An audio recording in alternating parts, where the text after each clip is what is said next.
Maintenant, après avoir un peu parlé du manager, et ce manager, on a préconisé que justement qu'il mette plus l'accent sur l'aspect comportemental, mais il y a un aspect d'ailleurs qui a également le lien avec le comportement et les aspects qui peuvent être liés à ce comportement, c'est la dimension santé. La dimension donc où l'angle de vue de ses compétences et comment on peut justement les prendre en considération ou est-ce qu'il y a des pistes qu'on peut préconiser. Eh ben, je laisse le soin au docteur Marianne Guez pour qu'elle donc nous apporte un éclairage sur ce volet-là. C'est un volet qui, bien sûr, il est en rapport avec le côté humain, mais surtout médical.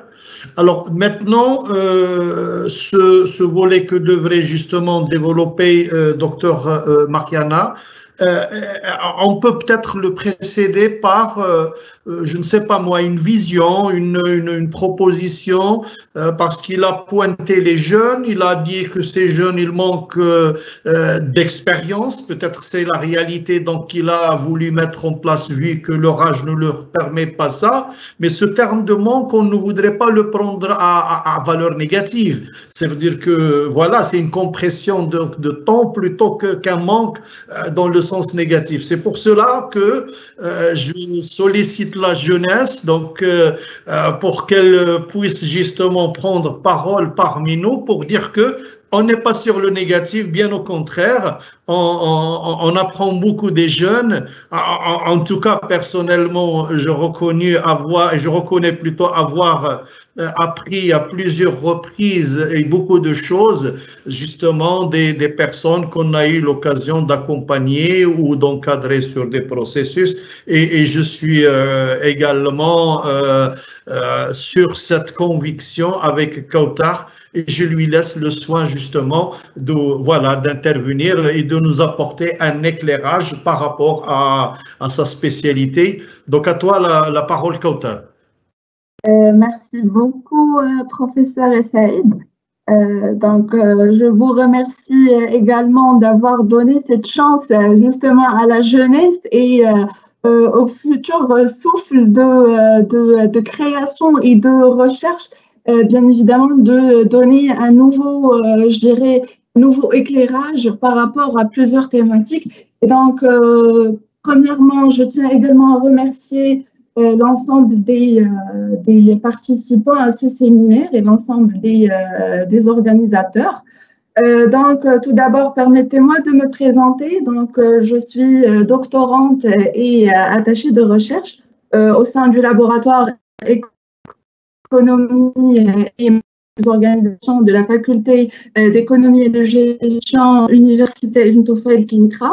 Mes recherches s'articulent autour des rapports entre la co-création de valeur et l'expérience client. Dans ce sens, je m'intéresse tout particulièrement aux interactions mutuelles entre les entreprises et les consommateurs dans le processus de création de valeur. Je suis également Marketing Officer and Customer Success Manager au sein d'une start-up qui exerce dans le domaine du e-learning 4.0 et de l'accompagnement de l'école. À travers un regard de marketeur, je vais apporter en fait un nouveau éclairage sur les compétences et donc à travers les compétences du client. Pour ce faire, j'ai préparé une petite présentation que je vais présenter là tout de suite. Comme j'ai dit, mon intervention à ce séminaire portera en fait sur les compétences des clients et non pas les compétences au sein de l'entreprise. Ces compétences, elles sont explorées dans le processus de co-création de valeur comme étant un levier d'innovation pour les organisations. Et donc, cette thématique est structurée dans une perspective managériale qualifiée d'ouverte qui suscite l'organisation à repenser son processus d'innovation en tenant en considération non seulement les compétences de ses acteurs internes, mais également ceux des acteurs externes de son environnement. C'est donc le cas des compétences clients. Et donc, pour introduire cette présentation, donc, plusieurs constats sont à l'origine de l'intérêt porté à ce mouvement d'ouverture organisationnelle, principalement le fait que les entreprises, ils ont commencé à comprendre que pour survivre dans un environnement qui est très concurrentiel et où l'avantage compétitif est rarement durable, la capacité à innover est un enjeu stratégique clé pour l'entreprise. Elle a donc intérêt de s'ouvrir et développer ses capacités et à impliquer systématiquement les acteurs externes dans son processus d'innovation. Un deuxième et important constat, c'est que le consommateur aujourd'hui n'est plus un consommateur passif. Il est donc devenu un consommateur acteur ou bien consommateur avec un langage marketing. Et donc, il est à la fois informé, relié au réseau, il a accès à tout type d'informations et peut exprimer ses avis, impressions et expériences avec aisance absolue. Il cherche également aujourd'hui à acquérir plus de pouvoir, d'emprise dans ce qui fait sens de sa consommation.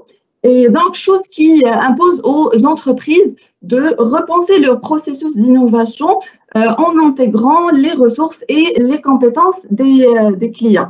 Et donc, à cet effet, les entreprises se voient mises à un défi qui ouvre la voie vers le paradigme de la co-création de valeur dans lequel les entreprises peuvent améliorer leur croissance et leur rentabilité tout en permettant aux clients de jouer un rôle plus actif dans le processus.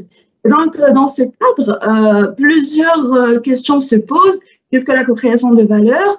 Qu'est-ce qu'on entend dire par compétence du client?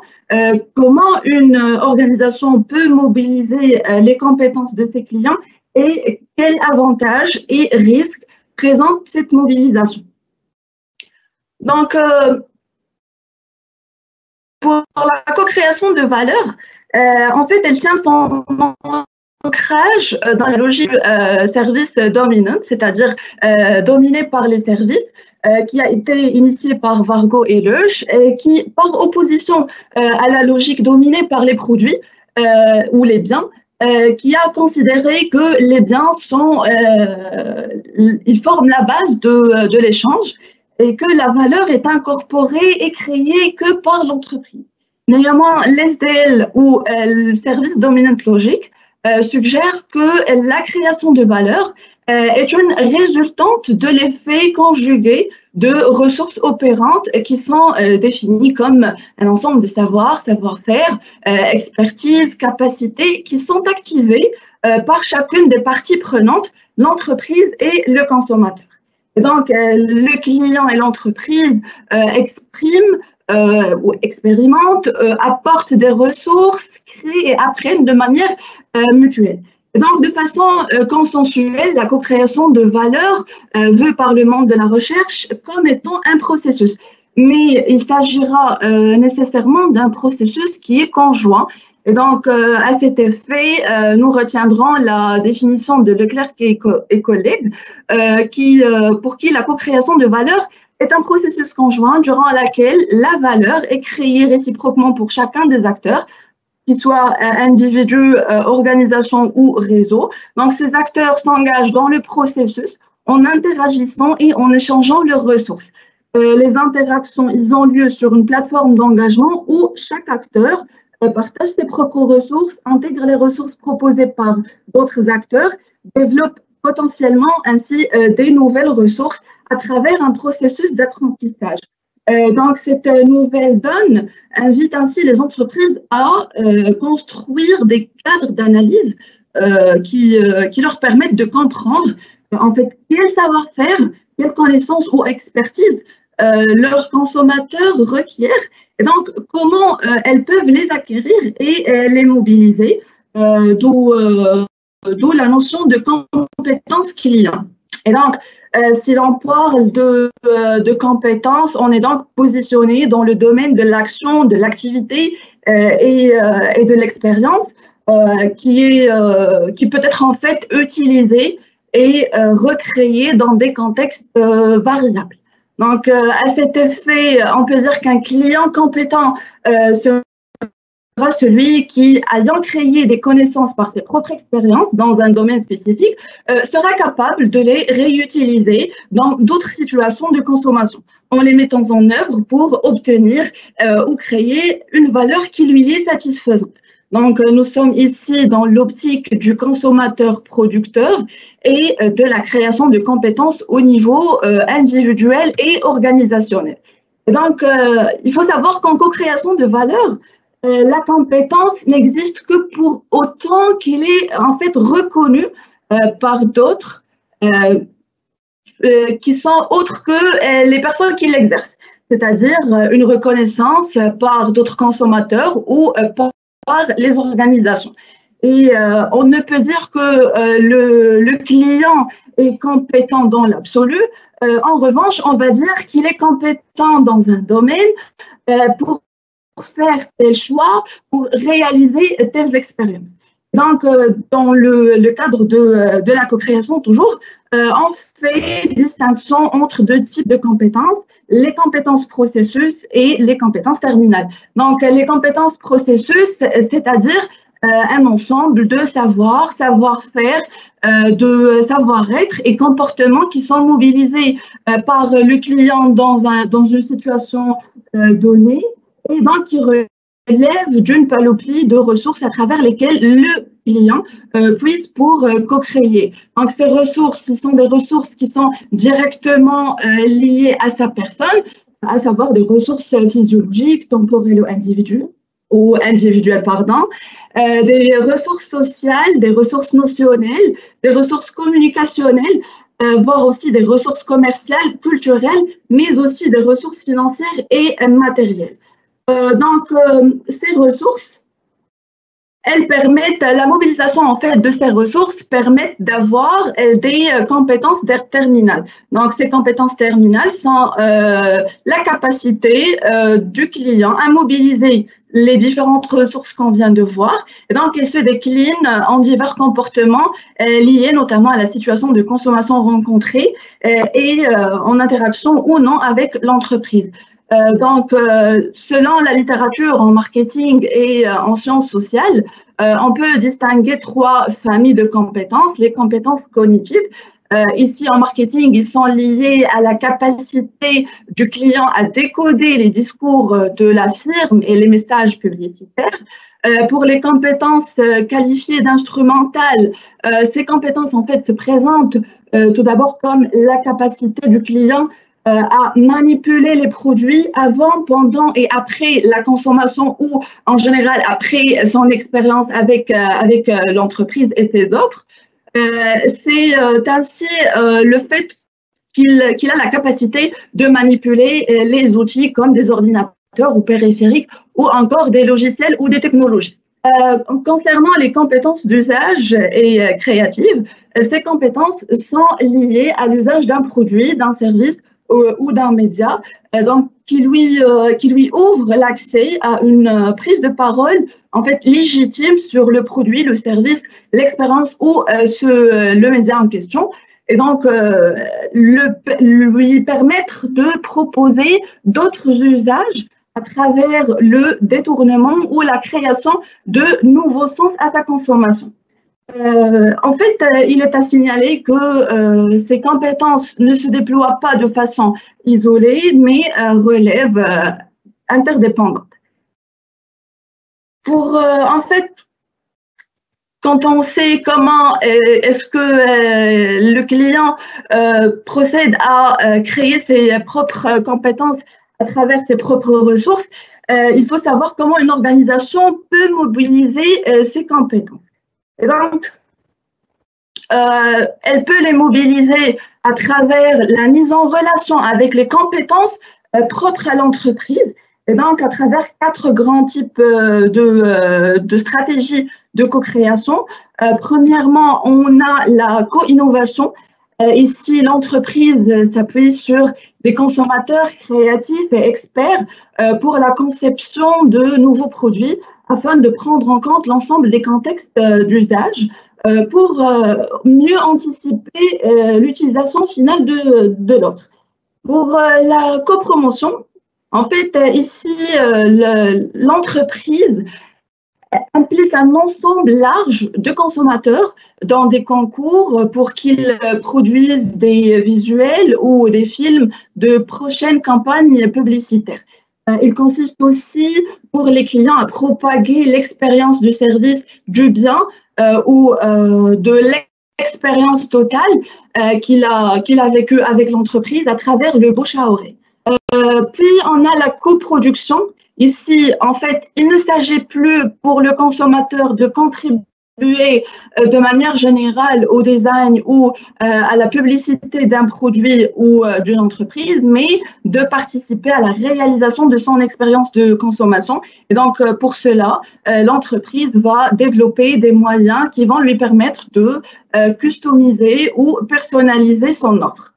Enfin, on a la dernière stratégie, c'est la codétermination. Et donc ici, l'entreprise favorise le développement d'identification croisée de ses besoins et ceux des consommateurs. Et donc ici, les consommateurs, ils sont sollicités pour faire état de leurs besoins et désirs, alors que l'entreprise s'intéresse aux finalités de ses consommateurs plutôt qu'aux solutions qu'ils proposent. Donc, elle exprime sa stratégie et ses axes de développement et les consommateurs expriment ce qu'ils aimeraient voir développer.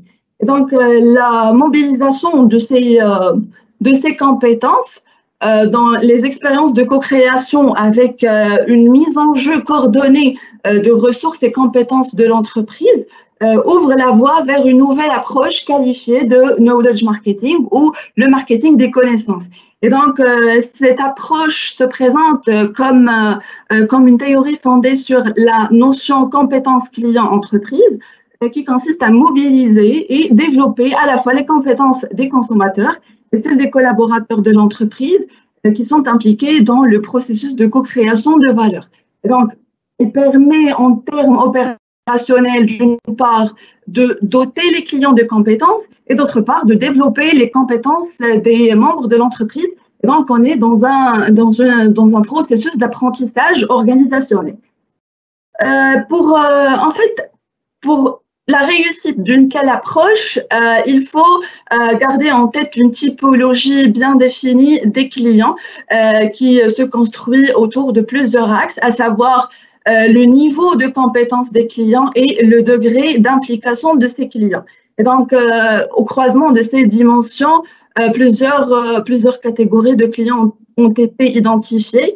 On parle de clients contrôleurs, clients experts, des communautaires. On parle de clients référents ou les clients potentiels. Ici, ça diffère. Si les potentiels 1, donc on parle de clients qui ont des compétences moyennes, mais qui sont aussi peu impliqués dans l'expérience de co-création. Pour les potentiels 2, ils sont des clients qui sont impliqués moyennement dans l'expérience, mais ne disposent pas de compétences et de connaissances pour s'approprier pleinement en fait de l'expérience.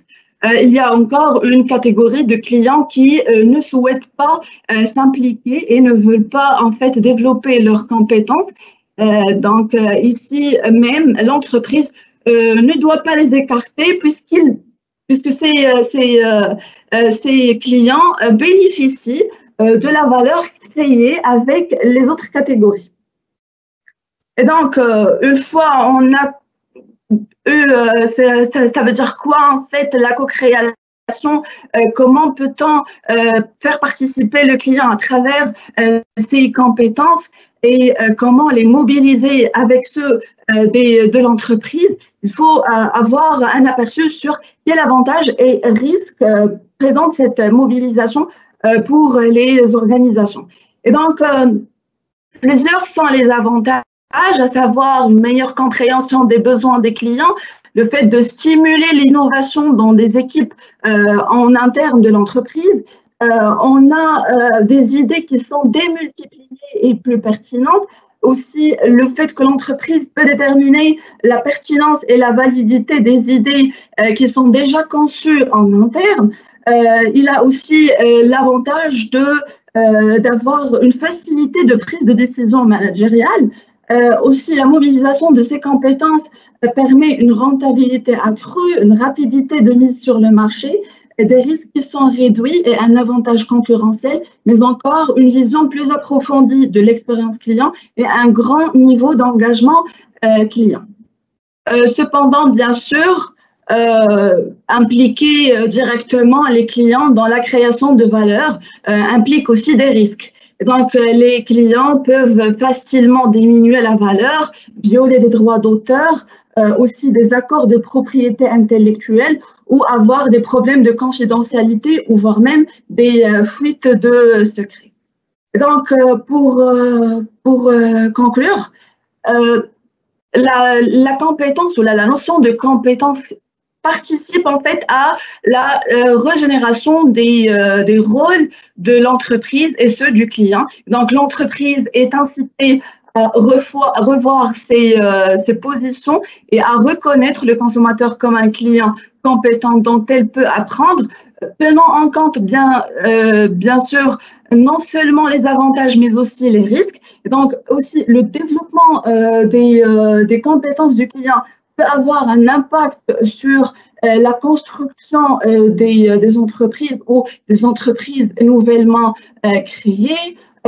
Et le fait que cette approche, en fait, apporte une vision plus ouverte aux managers des entreprises sur la possibilité d'innover avec les clients et de leur donner le droit de devenir des co-créateurs de leur propre expérience.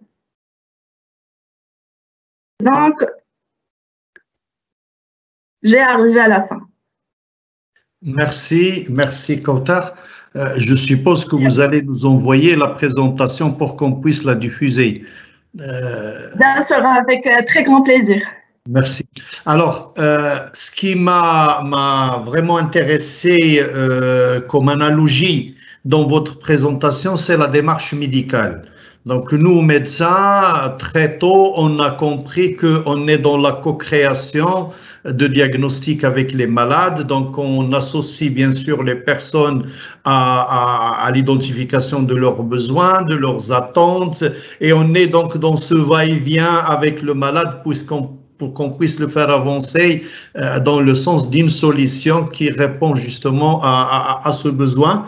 Mais maintenant, on voit bien qu'elle peut être effectivement extrapolée par rapport à un consommateur, donc sous un autre angle. Alors maintenant, après avoir vu avec Jean-Marie donc l'aspect managériel, lequel aspect il a été ramené par Access, donc au niveau justement de ce comportement, lequel comportement a été repris de cogestion. Maintenant, qu'en est-il si on veut aller encore beaucoup plus, mais pour revenir vers l'aspect justement managérial avec Anne-Marie,